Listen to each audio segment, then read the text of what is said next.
Bonjour chers motonautes, bienvenue à Almeria en Espagne où BMW nous a présenté deux motos, la F900R, le Roadster, et la F900XR que j'ai ici, le trail routier. La XR, elle est un petit peu spéciale puisqu'elle remplace la F800 GT un peu, puisque le segment des sports GT est vraiment en forte diminution, alors que le trail routier sportif, on va dire, lui est en pleine explosion, notamment grâce au traceur de Yamaha. BMW est de la partie désormais, avec cette machine et avec le Roadster également, qui est un autre segment très concurrentiel. Grâce à une mécanique, le moteur et la partie cycle qui est en fait déclinée de la F850 GS qui a été présentée il y a 2 ans. Alors pour cela, BMW a développé un cadre et un bras oscillant en acier et non plus en aluminium comme c'était le cas sur la F800R. Alors c'est en fait parce que dès la conception, les Allemands avaient dans l'idée de développer 3 motos différentes, c'est ce qu'ils nous ont dit en tout cas, et que du coup l'acier se prêtait mieux à cet exercice de style.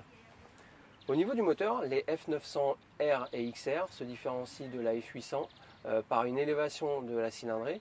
C'est également le bloc moteur de la 850 qui est un peu plus, qui cube un peu plus, 895 cm3.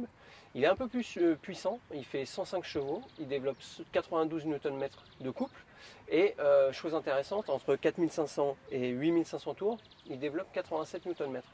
Donc ça donne un moteur qui est assez linéaire mais qui n'est pas déplaisant puisque les accélérations, nous on est resté entre mettons 3000 et 7000 tours minute. Ça donne vraiment des accélérations qui sont très plaisantes, notamment sur le Roadster, même si la démultiplication est la même, eh ben on sent plus le vent sur le Roadster, donc c'est un peu plus sensationnel. Au niveau du poids, il y a une prise de poids par rapport à la F800R sur la F900R qui est de 11 kg.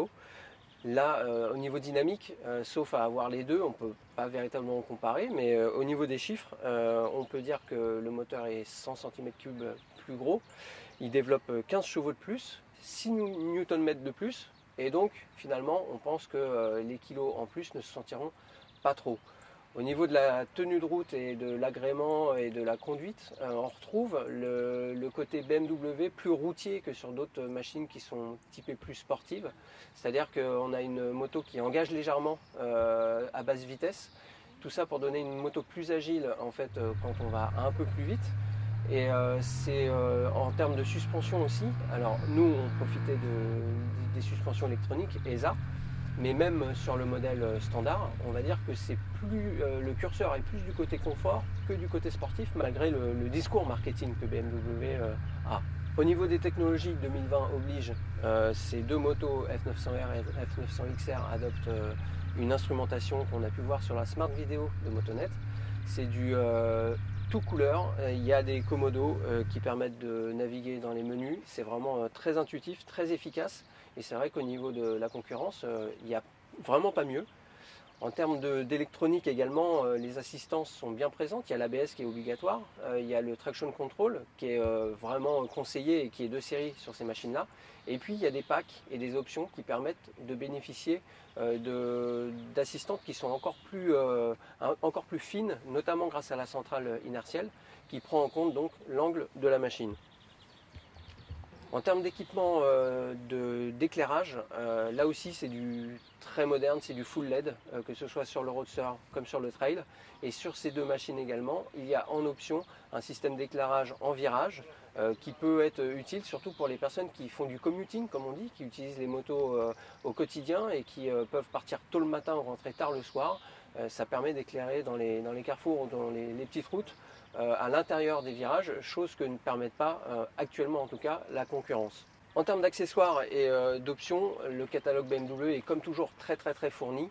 Ce qu'on apprécie sur la F900R, mais également un peu plus à la rigueur sur la XR, c'est l'attention portée aux passagers, puisqu'il y a une selle qui est relativement large et assez moelleuse, et puis surtout il y a les poignées passagers qui n'existent plus chez les concurrents, et c'est bien dommage. Donc là, BMW a raison de se différencier de la concurrence, puisqu'on va pouvoir considérer des voyages à deux pour une fois. Ça change un peu des modèles japonais ou autres européens qui sont vraiment des motos axées pour le solo et le plaisir vraiment solitaire. Des versions A2 sont également disponibles, 95 chevaux pour être bridable ensuite pour les débutants pendant 2 ans.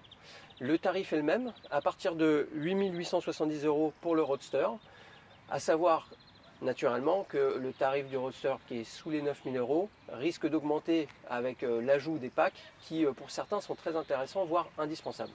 Le tarif de la XR, il se place juste en dessous des 11 000 €.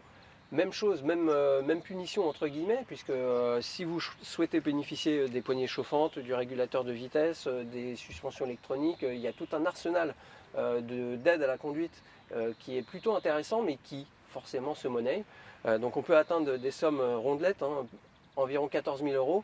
Pour un 900 cm3, ça paraît important, mais au final, ça donne une moto qui permet d'aller loin, qui permet d'aller en tout confort avec une passager, voire avec des valises. Donc c'est une moto très complète. On pourra la comparer à la Tracer prochainement. Restez connectés. En attendant, on va repartir sur la route. On va vous faire un petit compte rendu par écrit.